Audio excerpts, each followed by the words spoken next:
Okay, wait. What's up, everybody? Welcome to another episode of the Show About Nothing podcast. We are back after 2 weeks of being absent. Um, this is episode 23, 24. It's one of them. 23. Cool. So now, no, yeah. You sure? 23. All right, cool. Hey, we back in the game. So I'm JunesEightyEIght, Izzyphantasmo. We back in effect, yo. What's going on, my boy? What's cracking with you? What's shaking? Well, like you said, we've been gone for a couple weeks, but we are back in action, back in full effect, baby.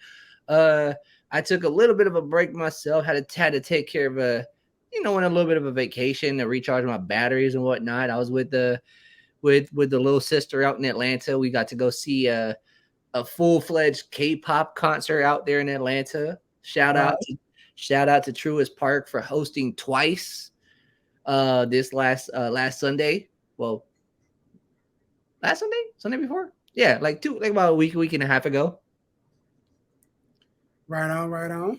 Yeah, dude. Stadium was packed to the T. I saw that. The glow sticks were glowing. The fireworks were popping off. Like, it was an experience. Like, that's the second concert that I've been to while in Atlanta. And like, I 100 out of 10 recommend that type of concert. I had a lot of fun. I had fun. Right on. And for me, like I said, I've been chilling, bro. Like, been still vibing on the June World 2 wave, still doing good things, still doing numbers. People it's moving. It's moving. So I'm like I think I said it before, like more music is coming in August. I'm moving forward with some more stuff, should be sending off a song either this week or next week, and it'd be there's something coming. I'm dropping something in August. I will say that. If I get this song out in time, something will be dropping in August. Like, 'cause I'm dropping a song. I'm gonna try to drop a song a month moving forward. So, yeah, man. Very ambitious of you, my friend. Very ambitious. Man. I said I go that way because yeah, I think that's the wave right now, man. I think that's the wave. That's the wave right now. He's gonna ride it. Because I feel like music wise, I feel like I put out enough projects to say I could do singles now, because I feel like a lot of people, because I sent you a video and we're going to talk about that later down the road, later down the pipeline. I was like, when I heard about certain artists going viral with 2 TikTok songs, but an album not meeting expectations, I'm like, damn. So you can go viral on TikTok and not do. I already knew stuff like this because I've been in the game long enough to know stuff like that don't work. Just because you have viral songs doesn't resonate. That's the right word.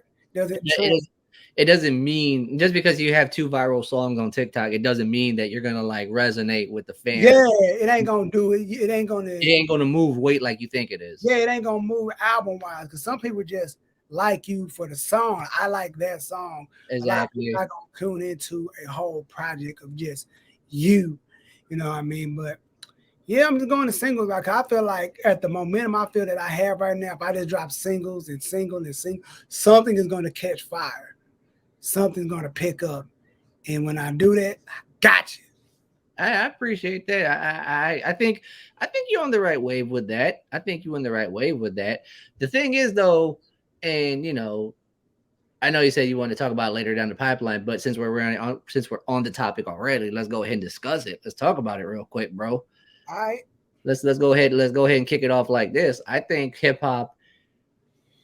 So the video that you sent me asks the question if hip hop is dead, and it relates that, with each decade, with each year that passed by, there was always a certain sound, there was always a certain style that caught on, and it translated into its own movement. Like, you had the G-Funk pop West Coast style that formulated with guys like Dr. Dre, Snoop Dogg, The Game, and then you got the East Coast boom bap style, Biggie, you got Big Pun, you got 50, and then you got the Atlanta style, the crunk style, Little John and the East Side Boys, Good time. D.O.L.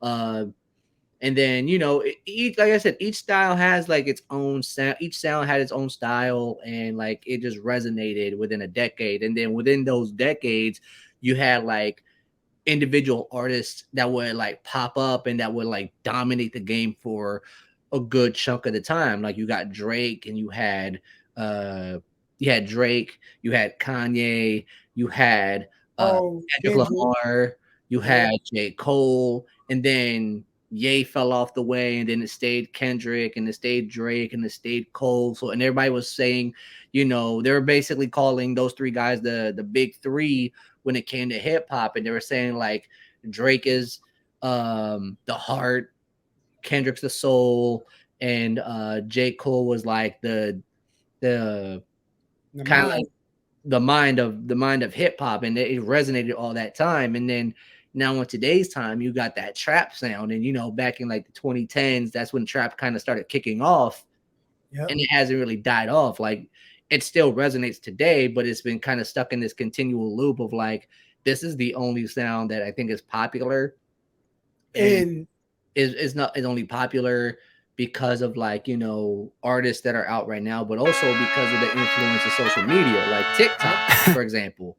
And like you alluded to earlier, there's an artist out there that the video points out, Coil Ray. She has two notable songs that have went viral through TikTok, but a lot of people don't know this. But she just released her second album, her oh, sophomore album, and yep. it only she was only able to push out like 10,000 units in its first week. Yep. And the thing about that is, I feel like with I feel like going back to the trap thing, I feel like even with Bryson Tiller, when he tried to, I guess, jazz it up and make his own subgenre in trap, the trap soul thing, it didn't translate into anything major because you're still in the confines of trap, Mm-hmm. but you're making R&Bified. You know what I mean? All right. Then, like I say, I am. I think we talked about it too. Like I'm crafting my own little genre of music. I ain't gonna say it on here, but it still works. It's still a work in progress. But I feel like with what I got going on, I feel like that could really shift the game a little bit because like it's trap. Everything is hardcore bass and just drugs, money, women. That's about it. Yeah. Then it's like I don't feel like people are buying albums like that anymore either. I don't feel like people like unless you buying vinyl records just to have a vinyl record and you're a vinyl record collector and you want it just for memorabilia's sake and you're not listening to because everybody streams everything. Nobody's going in the store, going in the like the early 2000s where you had your mama give you $20 for the week and you saving that 20 to get this new such and such album Friday, like yo, such and such drops an album Friday and I gotta have it. Yeah. They like Yeah, that no dude. Like I remember growing up when like we still had the CD players and whatever. And I remember going to like, the stores that had the music section, and I would go through like the hip hop section of the where the music was at. And I would look at like all the CDs and all the albums that were out there. And I would always be like, I've heard this one before, and this and that. So but like that's kind of lost. But you know what though? It's funny that you bring back the whole thing of like, having the record player with the vinyls. There was a guy that I worked with um who told me, we would talk about hip hop or whatever because like he made beats. He right. made beats. He did a little music on the side when he was back in Pittsburgh, when he lived out there. Like he made music, and um he's heavy into the hip hop game. Like he talked about how like guys like Mac Miller, Wiz Khalifa, whatnot really paved the way and like really solidified it for him and how he fell in love with the game like that. And that's how he wanted to like focus in on the game, on the music side. And that's why like he went to Full Sail for that specific thing. Right. And Right. he kind of showed me this thing where he kind of showed me this website where for Mac Miller's I think it was his last one of his last albums, like watching him like at the movies or watching the movies with the lights on or something like that. Yeah, yeah, I remember that one. If you remember the cover is him sitting at the table, so him sitting at Yeah, the table like nude or whatever. yeah, So Mac Miller's like they're re-releasing that album as like a special edition since it's his 10-year anniversary that has been out. But right. what they did is for the cover, they basically took him out the photo and they have like the table empty with the seat moved off to the side, like he walked away from it. Yeah, And they have it as a vinyl. And he told me that he bought the vinyl, just he pre-ordered the vinyl just to have it or whatever, because right. that was one of his favorite albums and whatnot. And when you look at guys like when you look at artists that can create music that translates to that nature to where like 10 years down the line when the vinyl is being produced of their stuff, people are out there getting it just because like they love the music so much or because they love the artist so much. That's there's weight on the impact of what that artist did. But I feel like a lot of these artists that are out there today, um they don't have that weight. They You don't know have what? that weight. They don't have that. They don't have that ability to like say that if their music was on a vinyl, people would be willing to buy it just cause. I have a comment about that because I remember, like, I'm from Dallas. I love the new genre of Dallas hip hop because I came in the D Town Boogie era. I fell off when everybody was doing Dallas was just a big dance city in 2000, yeah, like 2000, okay, like 12 ish around that time. Yeah. And there was a group by the name of ADD, and they made a project called When Pigs Fly. And I heard like the first, I remember when they was coming up, like back in the MySpace era. Woo. Take it back a day. What? So I remember them adding me, but I didn't know who they were. I'm like, who are My, these guys? my man said he was on he remember them from the MySpace And days. so it didn't dawn on me like, oh, I saw a picture of them. Like, oh, those are guys from. All right, cool. So when they dropped that project, they dropped Power the Tongue. Then a year or so later, they was working on Pigs Fly.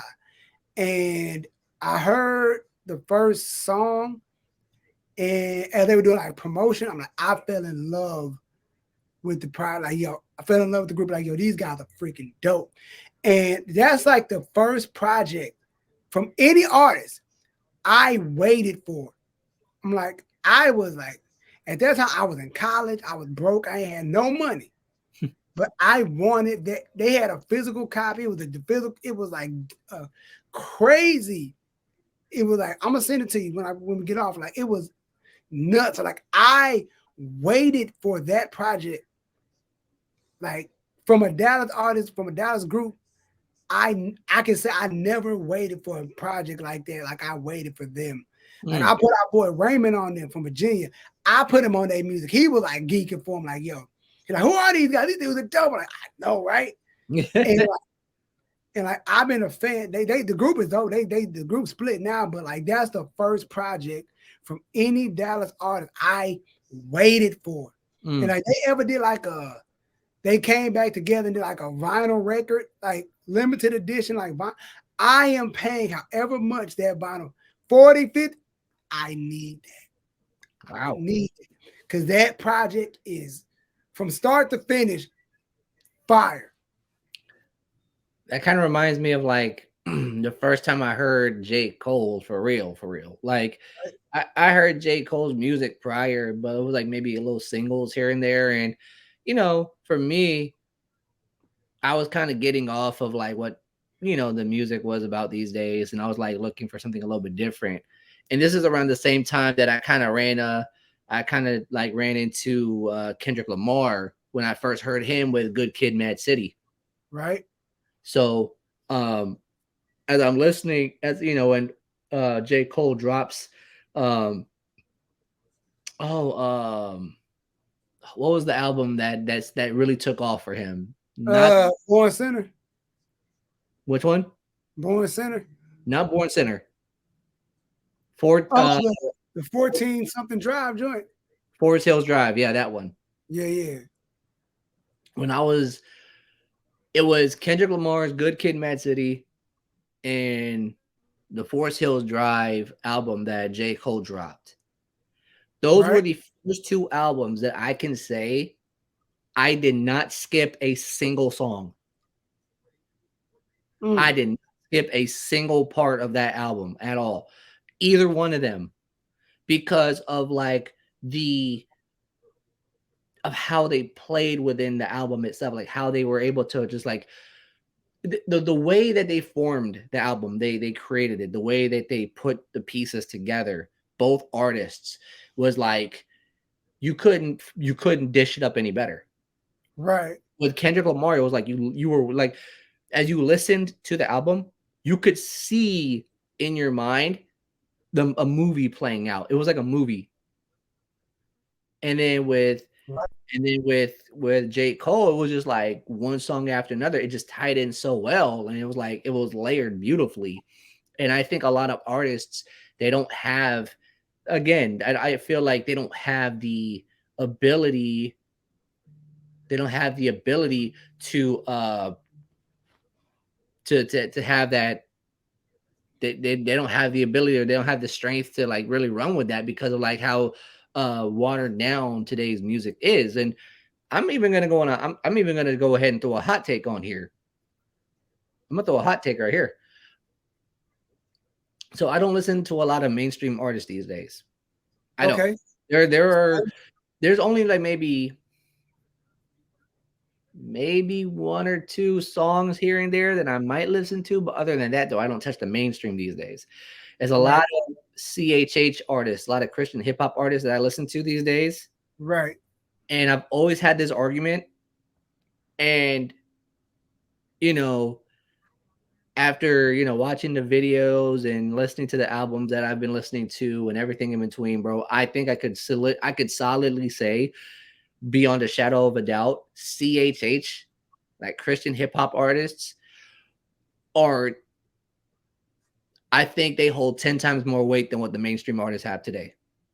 I feel you because going back to what we said, as an artist myself, I want to be able to have an impact with people like, yo, you know, this dude is June is really he's been people been there from the beginning. Like, yo, I've seen the growth, I've seen this. I want to buy that vinyl record or whatever.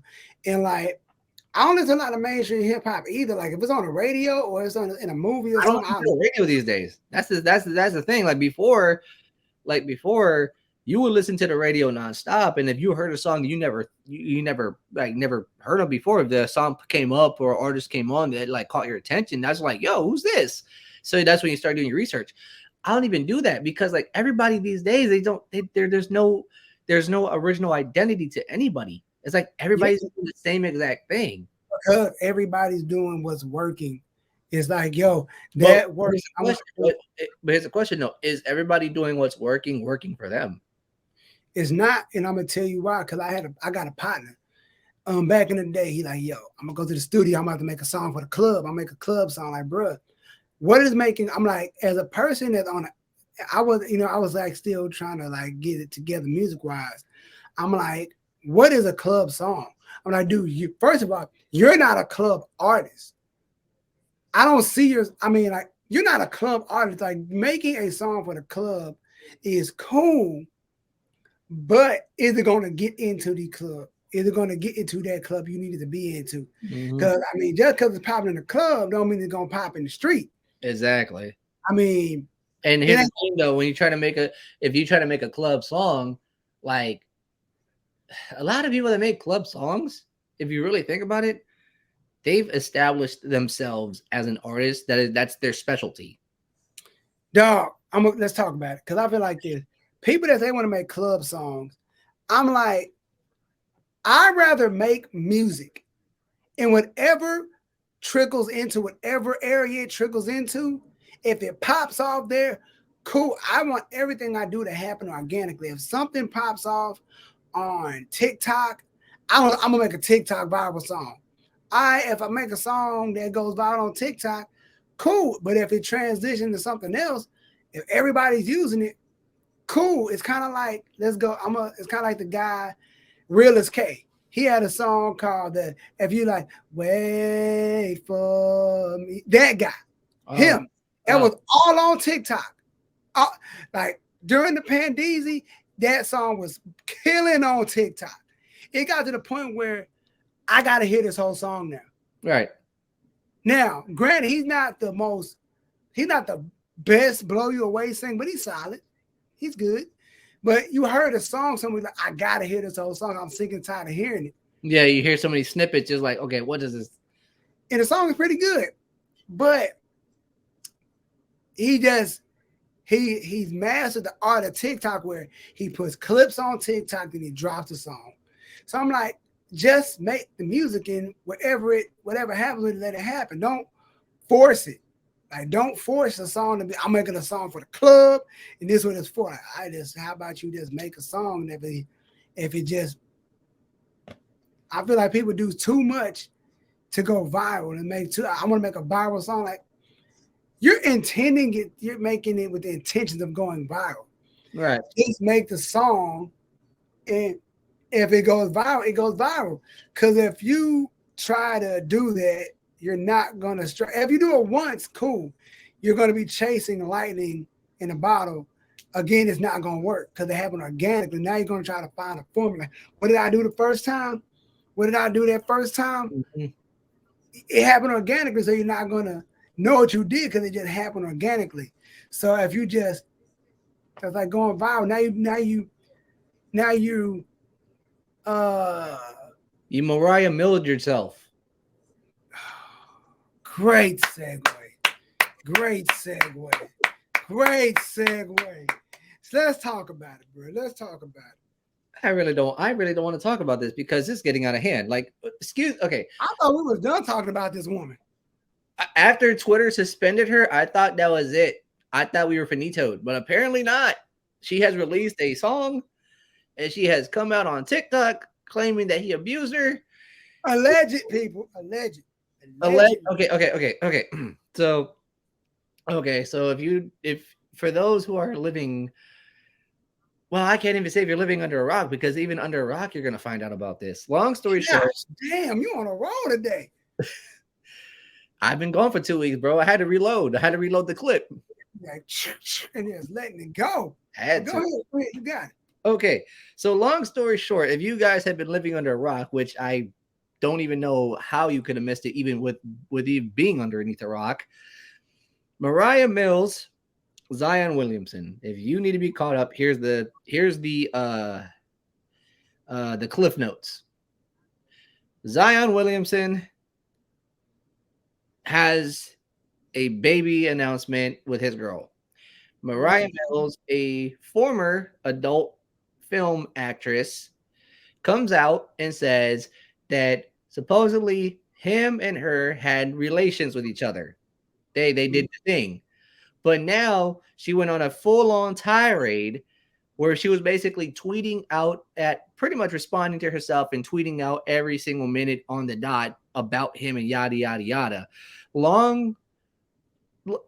All the way up into just saying that she was going to release a sex tape if the Pelicans didn't trade Zion, and if the NBA didn't trade him, and yada, yada. Elon Musk steps in, suspends her account entirely, and the whole world was unified in celebration that this entire we was dancing in the street. People in the street were celebrating. They were popping off fireworks. Man. But then she comes out on TikTok and releases mother lover. Huh?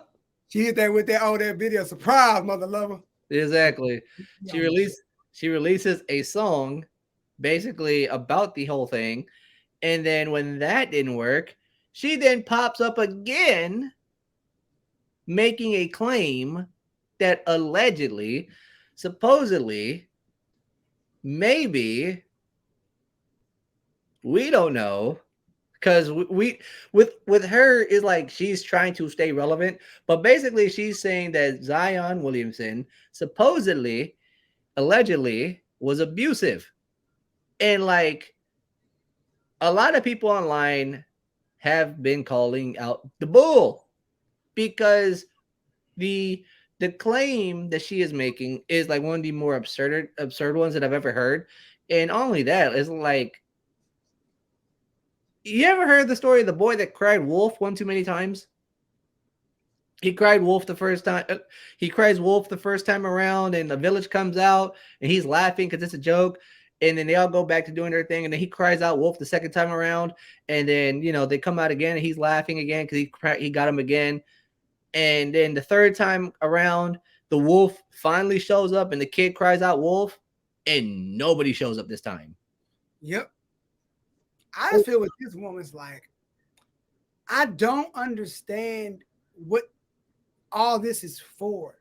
I mean, they say love will make you do crazy things, but at the same time, Zion, you gotta, if you really did mess with this woman, because there's really no proof that she, I guess the text, I guess that's like the proof. I mean, I don't even know if those are real or not, because what person, if you really mess with, if you're doing something you ain't supposed to be doing with somebody you shouldn't be doing it with, I guess he was.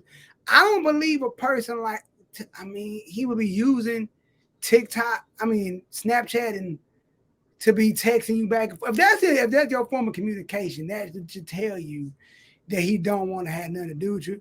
I mean, like, or it's like one of the situations that's something that went too far. I get it, but Do I gotta pull out the definition of obsession again? no, you don't. I think they know that. Are They you should. sure? I'm pretty sure that they should know now. It's Okay. like the song, if they don't know about, I was thinking about pulling it out again just in case, but like, that's what got him in trouble. Like they said, like the old song, if you don't know by now, you ain't never gonna know. That's an old school song. I like that song actually. But I'm just saying, like, this don't make no sense. Like, it doesn't. It makes like, no sense at all. You know what? You know what? You know what this? I don't know what to be more. I'm sorry. This is. I don't know what. This makes no sense. it don't. But you know what doesn't make even more sense? What? Or who doesn't make sense? What? What's 1 plus 21? We're not doing this. We're doing this. No, we're not. I'm not Yes, doing we it. are. Nope. Yes. No. Yeah. No, we're not doing this. No. Stop. We're No. doing. No. No. Why not? We're not doing this. Why not? I know this is good. No. Just move on. Move on. Are you sure? Yes. Yes. Get the joke off. I don't want no part of this. Get the joke off. I'm not getting. It's not a joke. It's not a joke. I lit. We're not doing this. You sure? I'm sure. Damn. We're not doing this. I know where you're going. We're not doing this. Just Zion, pick your women wisely, bro. And guys, pick your women correctly. In toll, please. If you know what their past life is like, or if you know what they're about, I'm just saying, like the red flags are out there for a reason. I really think this is one of those adult entertainers that he saw as a kid. They like, yo, if I had a chance to do that, ooh, I would. I think because that's the only thing I could think logically. Like, There's so much I could say right now. There's so much I could say right now. you want to fire off? You want the floor? You want to fire off?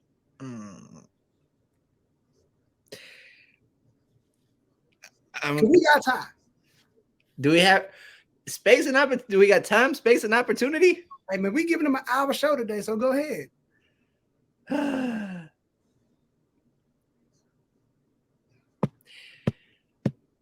Look, I don't care how people live their lives. They have free will to do what they want. In the case of Zion, like you said, probably that was the thing of like if I could, I would, and he did, and probably should have left it alone. Yep. But bro, I'm on I'm on my vacation. I open up Twitter and the entire world was on this one, bro. Like I I I, I don't I got Adam 22, what the hell? Wow, you swinging for you batting over 500 right now. I'm sorry. Like, dude, 2 weeks off. I gotta get this off my chest. There's a lot of stuff on some chest right now.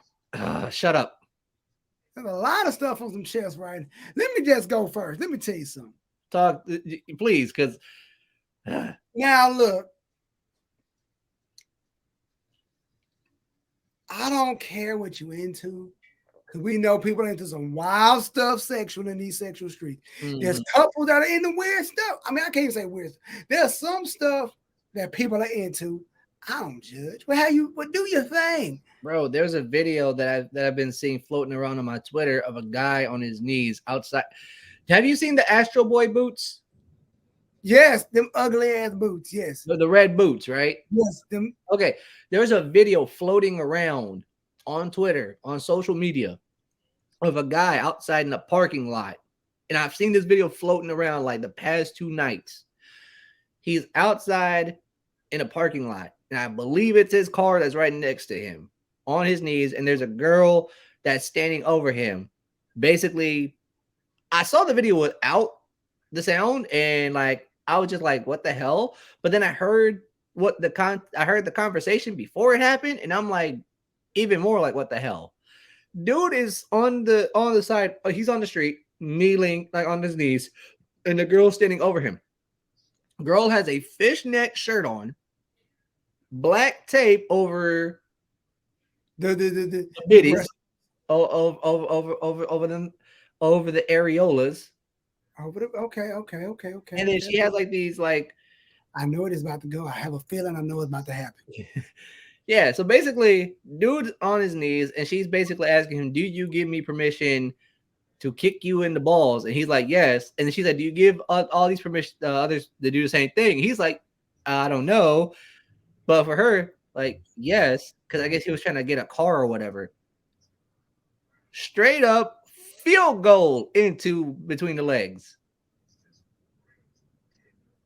I thought this was going to go somewhere else. I thought this was going to go to another place. I didn't think it was going to go there. Wait, no. It gets better. It gets worse. It gets worse? Her friend comes around in heels after he somewhat recovers and kicks him in between the legs for a perfect field goal. He falls flat on his back. She tells him open his mouth, and she spits in his mouth. What? I thought this was going somewhere else. When you said fishnet, your words were there are people out there that are into some wild things in these streets, right? But I thought, never mind. Adam 22. This man marries Lena the Plug, and if you don't know who Lena the Plug is, she is a adult film actress. And she never had a scene with a male actor.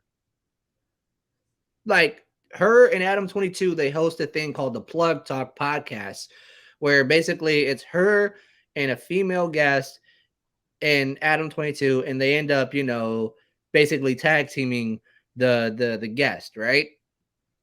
But she's never done an actual scene with a male actor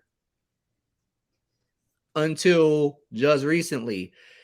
And when word got out, time out before we set this joke up, in the fact that he's married to her, in the first wedding gift, he has a child with her too. Look, and I'm not saying this is not nothing against the marriage, but your wedding gift to your wife, that was your first thing could be with this guy. I'm like, bruh, that was the that was the fact that this made waves the way it made is ridiculous. And then on top of that, right? They hope no. After I believe it was they did the scene, or the after it was like before the scene was supposed to be released, right? Adam interviews Lena, and they had the guy on the interview as well via Zoom. I saw the interview. I saw pieces of the interview. It's just like, yeah. And then there's another just recently there's there's so much going on. There's so much going on, dude. There's a scene, there's a clip floating around. And this is why I wanted to speak. This is why I wanted to like speak on this, because like this, the dialogue and everything else, there's so much commentary into this. Supposedly, the dude is doing an interview in like what they in a van. Yeah, I'm familiar. I know And what you're talking about. I know exactly what you're talking about. yeah, so there's an interview, and I guess the female that's interviewing him is like, first off, wow, and second off, whose idea was it to end the way that it did? And he basically puts it out there that she hadn't been stretched out, and then basically his words, she wasn't stretched out in a while, so he was doing all that. He went numb and didn't know that it happened. And they asked him, did like do you think you did it better than Adam? And he was like, oh, way better. Yes. Like I believe I did it better. I did that better than he could ever do it. And when he said that, when I heard that right there, I was like, bro, okay, now we've gone off the deep end. You know, Adam 22, your ego gotta be like you. Here's the crazy part. The crazy part about Adam 22, he's defending the entire thing. I mean, he's defending it. He bought Lena a Lamborghini as a congratulation gift for this thing. No, Like look. I spoke to a buddy of mine about this one, and I asked him what would he do in this situation. He's like, look, to be honest, like Adam married a porn star, right? Like that's the thing. But he's also a clout chaser, and I don't respect him for that. A lot of the stuff that he does is for clout and for notoriety. Time out. Pause there. I know this is me. I know more about Adam 22 now than I did 3 years ago. Same. I heard his name around, but I never knew who he was. I never I never knew his name. I knew the face, but I never knew the name. I know more about him now than I ever did. But even though you married a porn star, I get it. That's what you sign up for. You know, okay, the girl, she looks nice. She's a good-looking woman. She's decent. She's all right. I mean, she's a solid something out there for somebody. She's not ugly. I mean, if I see her, she's not an ugly-looking chick. You know what I mean? I'm not gonna say that. Bro, but she was raised to be. Her parents raised her to be a Orthodox, what was it, Armenian Orthodox Christian, and she came to the States and just went way left. But look here, the reason I say she's not a bad-looking girl, I'm just saying she's not. Well, watch you say this, maybe may go viral. But I'm just saying this. You got. I lost my train of thought now. But yeah, she's a good-looking chick. But I mean, like, not the porn stuff aside. I'm just saying in general, like, I didn't know who she was. I didn't know who he was. But when you marry, the only reason I knew who Adam 22 was because there's an artist that I listen to who has his own YouTube channel. His name is Ruslan. He was on the No Jumper podcast.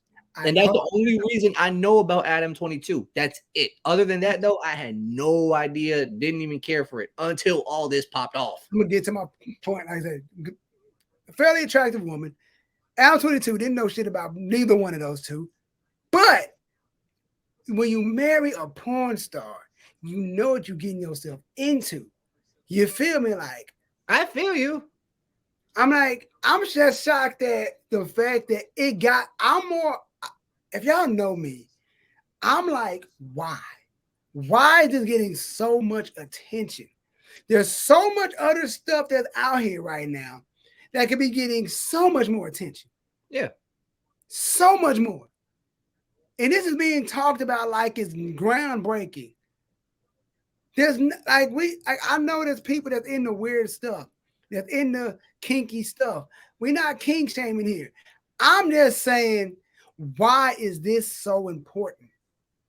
Why is this newsworthy? Why every time I get on Twitter, Adam 22 is trending? Why?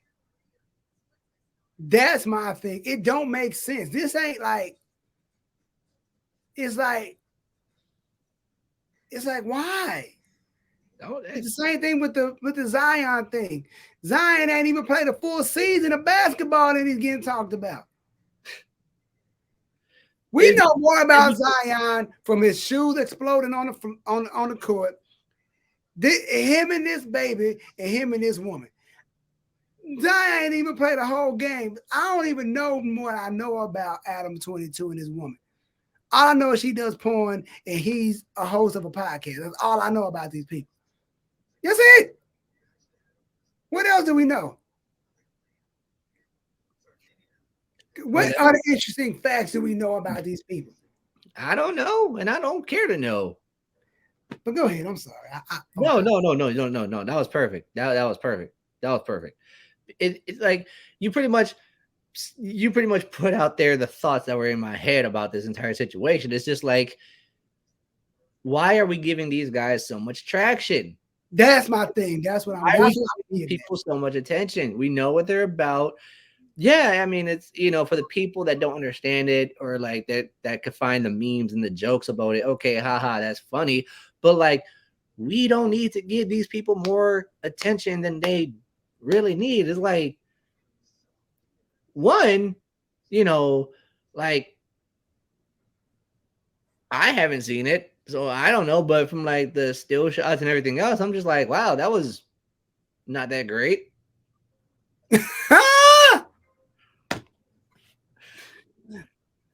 Look, the fact is, I do like I don't feel moved. The fact that this fool said he didn't know he blasted off because he went numb is like, bruh. First of all, and the funny part is, supposedly in like her interview on the No Jumper podcast, she said she was sore for like 3 to 4 days. Nigga, like, I saw that. I'm like, bro, like, I just don't understand this stuff, bro. Like, I don't get it either. I don't. We could be talking about so much other things, like so much, but Adam 22 is the topic of discussion. And I don't get it. Why, Black? Why? It makes no goddamn sense. I don't know. I don't know. I don't want. We could be talking about so much more stuff, kind of like how Dak Prescott said he ain't throwing 10 interceptions this season. And I call, what is that you have on your head? A cap. What is this I have on my head? Cap. There's two caps. Bro. He's capping. Because he's probably going to have more than that because he said he's not going to have it. Now you didn't put yourself in a situation where you may throw more than that. Hold on. Where is it? Where? That's what she said. Shut up. That's what Adam 22's wife said. I got to call it right here. You know what? Shout out. Shout out, since he brought up Dak Prescott. Shout out Cowboys_fan talk for this little Twitter-worthy thing. Before y'all claim blasphemy, remember the numbers don't care about your feelings. In their first 3 years, these are the numbers. Dak may not be equivalent to Burrow overall, but he damn sure is one of the best in the NFL. And these are the numbers that he threw out. Dak Prescott versus Joe Burrow in their first 3 year stats. Now, I will say this. I will say this. Joe Burrow's rookie year was shortened because of his ACL tear. He Yep. did not play a full season. So I will say there's a caveat to this little list that this man has put out. Mm-hmm. Okay.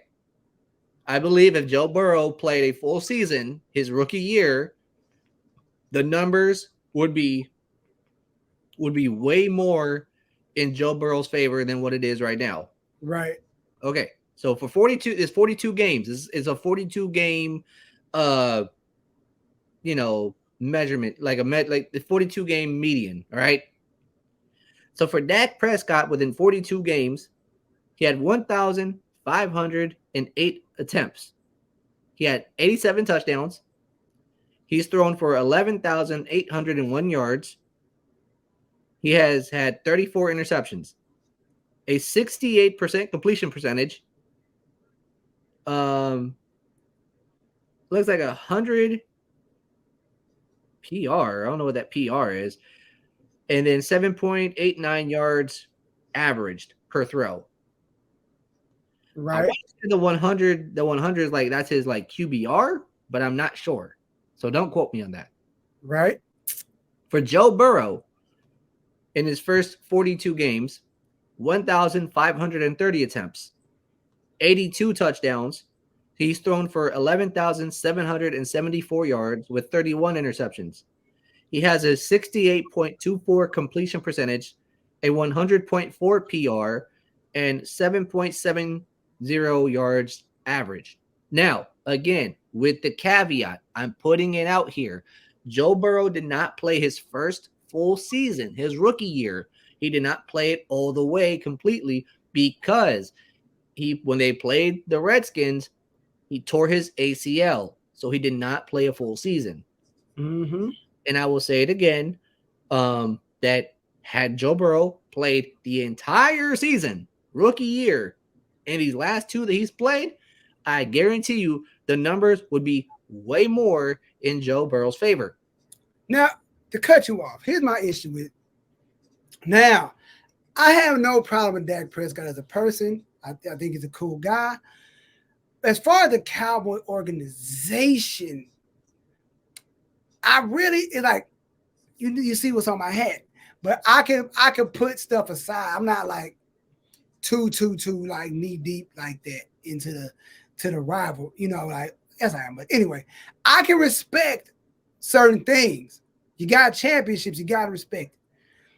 But when you start like, yo, I got respect for the past players, like this current Cowboy team, I just feel like the fans, they find every reason to, oh, Jalen Hurts lost in the Super, but y'all ain't, what?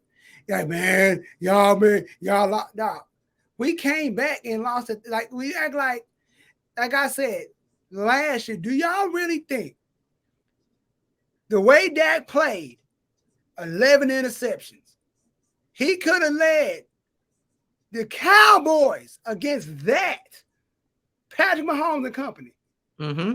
Come on, if Dak would have fumbled and made that save, you think he could have came back down after with a game win, the comeback drive? I don't think so. I bet any amount of money. I bet money I don't even have that Dak couldn't have done that. Is this Philly fan Tony talking, or is this like just regular talking? Dude, this is civilian Tony talking right now. Okay. I don't even believe that. Cowboy fans don't even believe Dak could have did that. If any Cowboy fan with a straight face says, yeah, Dak could have, you a damn lie. You don't even believe it. Bro. In the word of my boy Drew, you a lie and the truth ain't in you. Matter of fact, didn't the Cowboys like throw Dak underneath the bus at one time during the season? They did. Dog. This the same man that had a game when he could have won a game against the Jags and threw a pick six in overtime. So you mean to tell me you got faith in a man to do that? In first of all, that would have been, if you really, with all that pressure, And Cowboy fan, well, at least somebody got some. Dak wanted to pay the man. He was no. Come on now. Stop it. Anybody? No, come on now. Come Look, on. look, CBS Sports. And they trying to do everything to discredit Jalen Hurts. Look, CBS Sports ranked their And top. hold on, no. And then they try to discredit your boy Joe Burrow. Like, well, look at Joe Burrow in there. Look, dog. Two of the guys y'all talking about went to a Super Bowl. Come on. Dude, in the 2 years, in the 3 years that Joe Burrow has been in the league, and look, I hear the arguments about like, oh, well, Joe Burrow has this top elite like wide receiver core and nobody else. Dude, I've always made I made the argument with everybody else. You could take any one of our guys on the wide receiver core, from Jamar Chase, who's proven himself to be a true number one wide receiver, to T. Higgins and Tyler Boyd, who could be number ones on anybody else's team. The fact that people are saying that Jalen Waddle is better than T. Higgins right now is absurd. But that's another argument for another day. But Joe Burrow, in the 3 years that he's been in the league, rookie year, tears his ACL. Second year, comes back, has a full season. They win the AFC North. They go on a run. They win their first playoff game at home. They go on the road versus Tennessee, and they beat the Tennessee Titans. Then they go to Kansas City, and they beat the Chiefs in Arrowhead, and they make a Super Bowl appearance. And then in his third year, did too. In his second year, no, his fourth year. When was the fourth year? Wait, he's third, fourth year. He goes to get AJ Brown. Nobody thought the Eagles were going to do this. I was in the Eagles fan page. People weren't too high on Jalen Hurts that year. It was like that. Now that when he got AJ Brown, like, bruh, but everything changed. Here's the thing, though. Jalen Hurts did this in his third or fourth year. Burrow did that in his second season, his first full season. I want to take a piggyback on what you said. I'm gonna go there. You put Zeke, you put Tony Pollard behind that O-line. I'm guaranteed they ripping off 1,000. Who? They getting it. And you put any running back behind that O-line that we had that year. Oh my gosh, yes. You put anybody behind that O-line. You put Ezekiel Elliott behind the O-line. And look, I like Ezekiel Elliott, like Ohio State's very own OH. Zeke would have eaten. He would have been feasting out there in Philly. And I'm talking about like he would have been pushing out at least like I'm calling like maybe 8 or 9 games, 10 games where he probably could have got like over 100, 110 yards per game. I think he probably would have been able to get about 1,000 yards within the first 10, 11 games if he was in Philly. Yeah, and I just feel like this. And like I said, it's mostly the fans talking that gets on my nerves because they talk like they doing something. You talking like you doing something. You talking like Dak is not thrown 1 million interceptions, like big interceptions. What game was that? He threw an interception, back-to-back interception. What game was that? I mean, it was a game where he threw an interception, like I guess it was a dry interception. He came back and threw. I forget the game. It was a game where he like, bruh, you just giving them away. Right. It's like you had 11 interceptions. And I told a Cowboys fan that he have 11 interceptions. What was that then? Like he threw for like 11. Like, come on. Like, there's fans that you can be like, all right. Just feel like, okay, you can be a real, like, yeah, my team sucked. But then you can feel like a delusion, like you know your team sucked. You can be losing and swearing you winning, like, bro. You know, like, come on now, like, be real. Y'all were just screaming get rid of Dak and keep putting Cooper Rush. Now y'all was screaming y'all didn't want Dak. Put in Cooper Rush. Exactly. So that's my issue with Cowboys. Just be real with yourself. Like when Jalen Hurts was being asked, I was like, yo, every time, I'm like, yo, he said, yo, Renner's do. Like, yo, did he know Renner's do this week? I was on. I'm like, yo, I was talking big trash about him. But like he came in, like, now he improved. Mm-hmm. Like people keep like, yo, posting stats. What are stats gonna do? And like, all right, those stats are nice, but that ain't transitioning to what big games. Exactly. Oh, we got Dalvin Cook, no Brandon Cook. Y'all were just crapping on this man when he's in Houston. Mm-hmm. He's acting like y'all got some, and y'all said, oh, we about to get Odell. We about to get Odell. He was with Tony Pollard and everybody at the Mavericks game. Yeah, I knew y'all wasn't getting Odell. Jerry not paying Odell money. And this was during the season, right? This is like, yes. Everybody, oh, he getting me. Yeah, we going. Like, we going, once we get Odell, injury prone Odell. Like, I love Odell Money's the next guy, but he got famous off of one catch, and that was it. He's a solid wide receiver 2 or 3. And let's be real. The game he made that spectacular one-hand catch, they lost. Let's act like they didn't win that game. They lost. So, I mean, no disrespect to Odell. He's a good player. If he was an Eagle, I would love it. Cool, but we don't need him. Now he's in Baltimore. I don't know what he's going to do. Hopefully he does great. But I'm just saying. He going to get cooked. Damn. Like I said. He's playing back in the AFC North, where you got the Browns, the Steelers, and the Bengals. And he's got to play against the Chiefs. And he's going to play against the Bills. He going to get cooked. He's coming off of his second ACL tear in the same knee, and he hasn't played in a full year. Look, do people really believe he's about to go for 1,000 yards? Hell no. And I say this, my gripe is not with the Cowboys. I've always said that. My gripe is not with them. It's with the fans. I see it on Twitter. I'm not going to say names because I'm not giving to those people. They're big-time creators. But shout out to my boy Philly Mike. Shout out to Philly Mike. We're going to have him on the show during the season. My gripe is not with Cowboys, the team. It's their fans that don't. I got to a whole argument at a UPS store with a Cowboy fan. A whole argument. Then I found out he was an Ohio State fan. Then we was friends again. I was in that mug, marched the hell up, starter jacket, jersey, marched up. I'm like, bro, y'all ain't did nothing in 25 years. I said, dude, you're an older gentleman. So you was there in real time watching them win games. I was a baby. I was in kindergarten the last time they went to a goddamn Super Bowl. Dang. My man. I like, shout.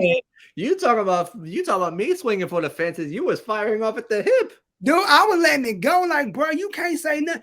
My team was 2017. Last time the Eagles went to us. And then we went back to a Super Bowl. So we went to the Super Bowl twice, and y'all ain't been to it. Y'all ain't even sniffed the second round. So don't say nothing to me. That's hilarious. Get your ass up. You know what, though? Okay, so since we on this tip of like, we talking. Okay, question. You saw the Bengals when they revealed their white tiger uniform last season, right?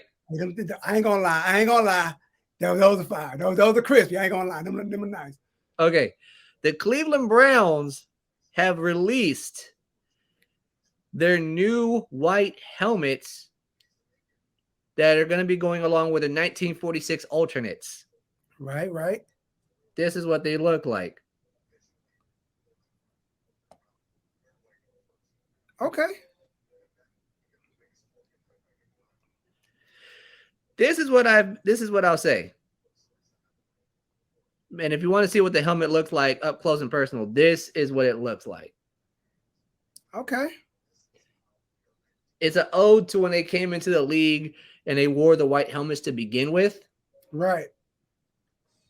My thing is this. This is my thing. That's cute, But just know we did it first and we did it better. I mean, that I ain't gonna lie. That's fire. That I ain't gonna lie. I gotta get credit with it. Izzy, no, I'm a Jersey guy.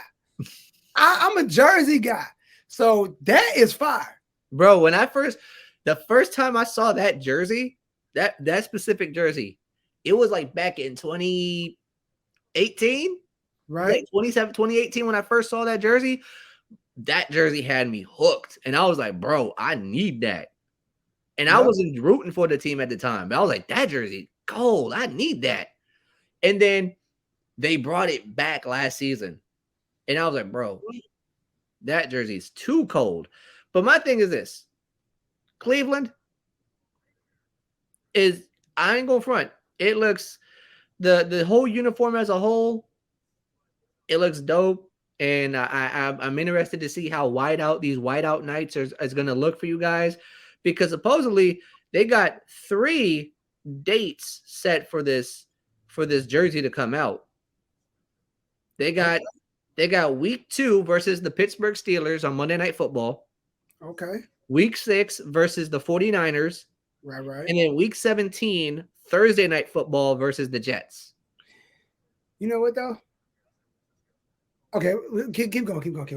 I gotta address this. We still in the sports, but I gotta address some stuff. I gotta address some stuff. You gotta address some stuff? Oh, yeah. Then we gonna just round it out. Okay. My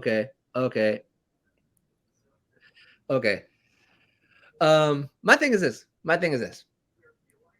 Like, it looks clean, and I'm interested to see how this whiteout is gonna look. But imitation is the best form of flattery, my boys. Oh, let's not forget who did it first and who did it better. You doing that? That's what you want, bruh. We did it first. We did it better. Who day? You may proceed. Look, I'm not active on Twitter like that when it comes to like the sports talk. I try to leave stuff alone. I try to stay in my own lane and keep the peace. But should I say this college team by name? Because they didn't piss me off. Because I don't say their name often. Should I call them by their name? I'm not gonna give you that kind of.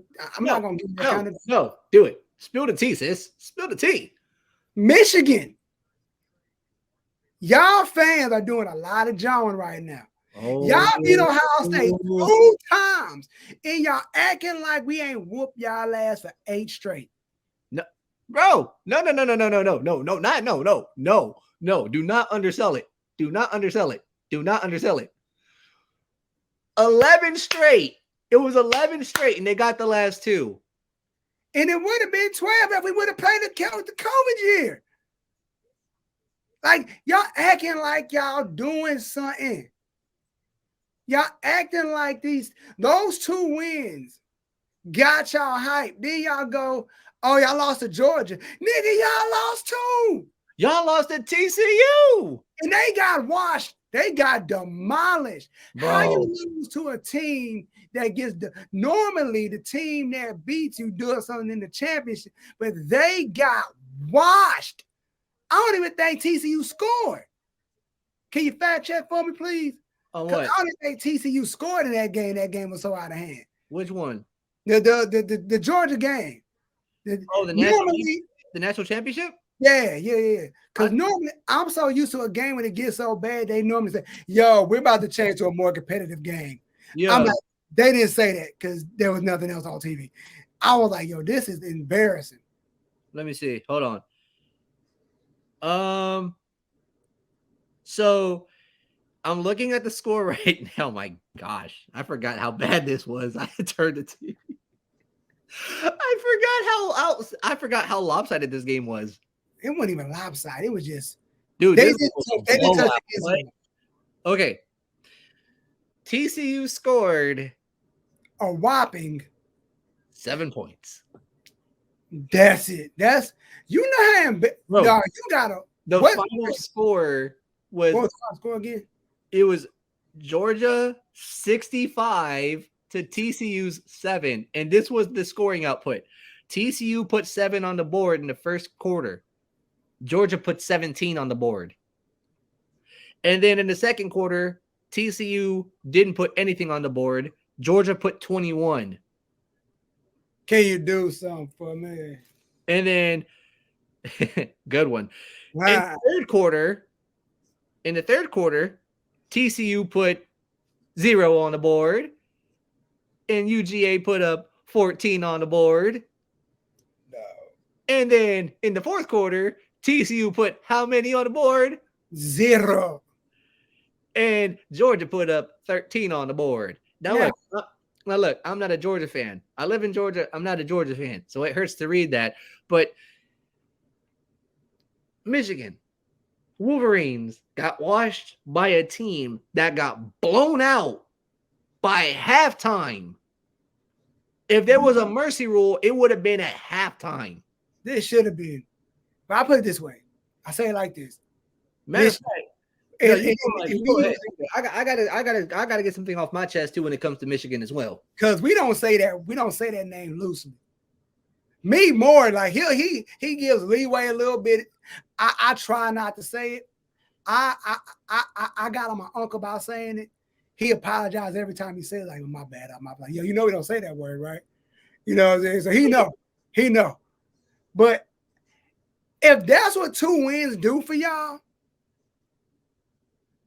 I don't even want to see how y'all act if y'all win a national, which we've won before in the college football playoff era. When the college football playoffs first, we won the first one. We won the we won the inaugural. We were the OGs out here. Exactly. We the OGs. And something always happens, but that's fine. We gonna get there because we always in the mix anyway. If people got mad, it was in the mix this year. How you lose to the team up north and y'all in? That's just how we lost one game. We lose one game, dude. It was one game, and all we needed was either USC or somebody else to lose. And guess what? 2 of them teams lost. And I'm just sitting back. It was like you could not write this any better. We were like, is there any way that Ohio State gets in after losing to Michigan?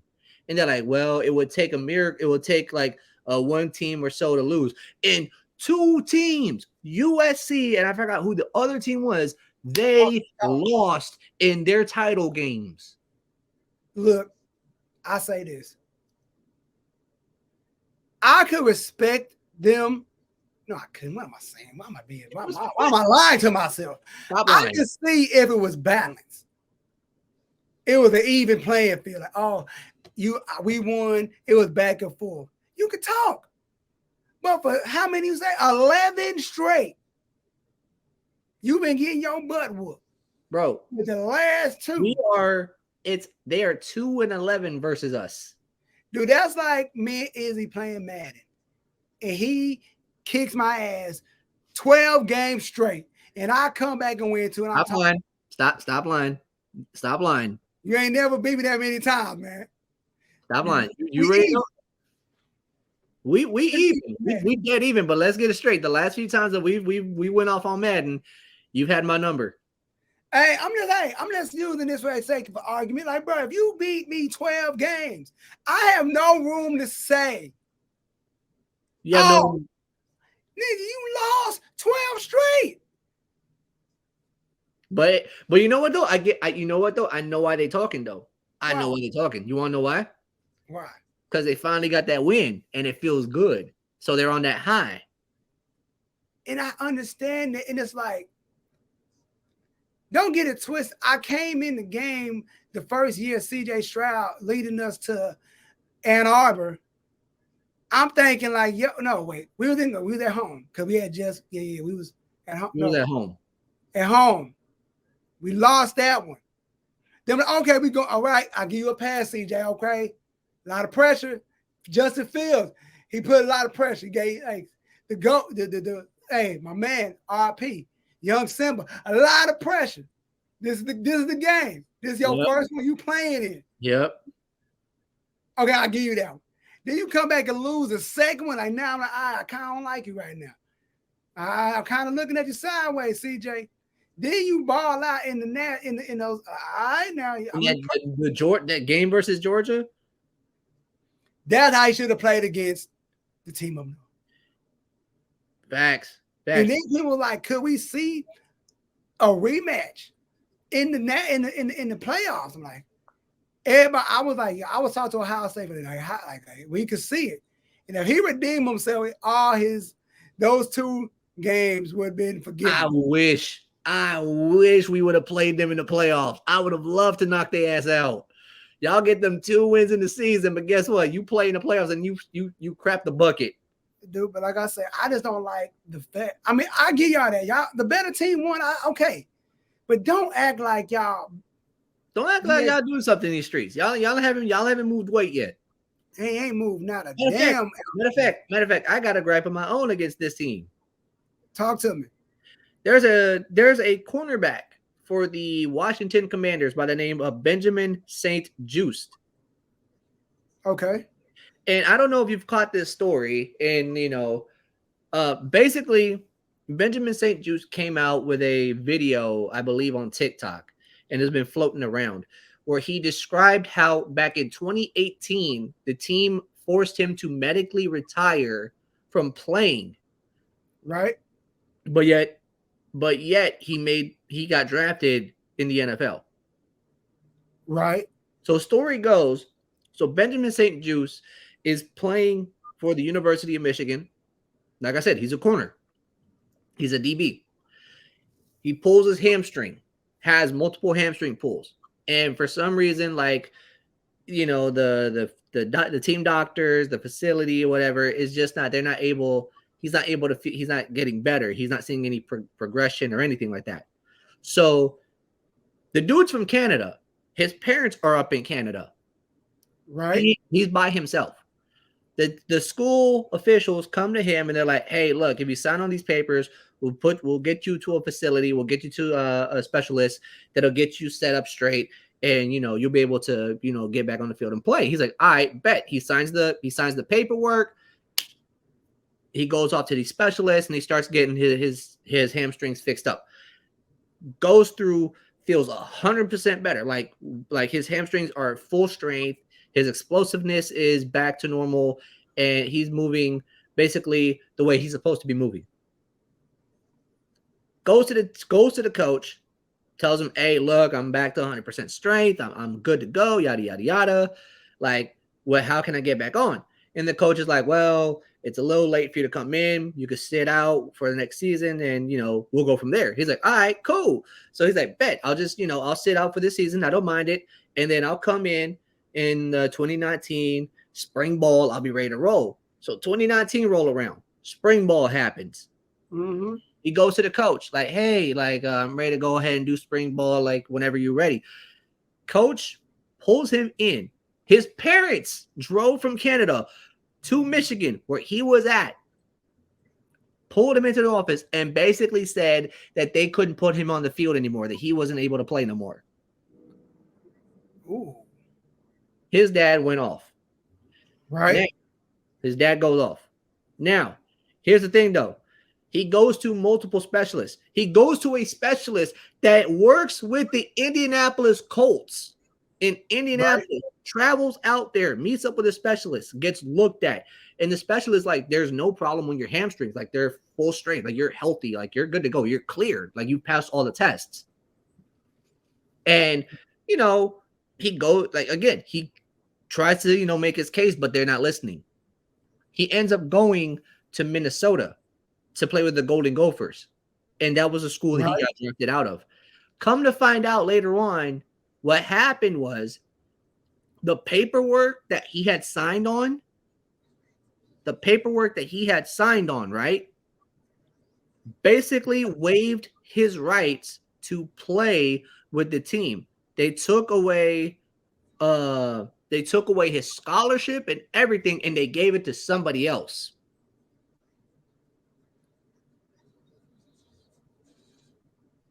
Damn. Ooh. Team up north. That's how y'all moving? Y'all giving away scholarships? Team up north? Sons of bastards. Yeah. Like when I heard the story, I was like, hey, yo, this is nuts. But then here's the crazy part. There's a punter. There's a brand new punter for the Cincinnati Bengals, right? Right. who co-signed this story, who said that he knew Ben when he was in Michigan and they tried to bring the same paperwork to him, but he didn't sign it. Oh, so he got hoodwinked. He got hit with the okie doke. Yeah. So Ben literally, so St. Juice got hoodwinked into this whole entire situation, and they basically gave away his entire scholarship and to somebody else with no intent of having him back on the team. Oh, hell no. Yeah. Team up north, y'all moving like that. But They moving like the team up north is moving kind of shiesty, my boy. like I say, we gonna see what y'all. We gonna see what we looking like in November. We gonna see what they on November when we back home and I back like, home. When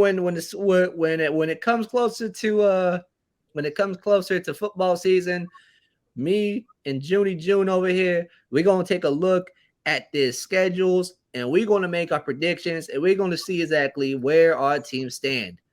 Oh yeah, And, it's good now. I'll send it to you. oh, okay, send it to me now, and then we'll go from there. But just know, team up north, you ain't moving the weight like you think you're moving it. We'll see you in November. Right on, like always. Thank y'all for tuning in. I'm your host, JunesEightyEIght, and the homie Izzyphantasmo. We gave y'all an extended episode. It's gonna get a short episode next week. But like always, tune in, comment, like, subscribe, share the video, and we're out. Peace.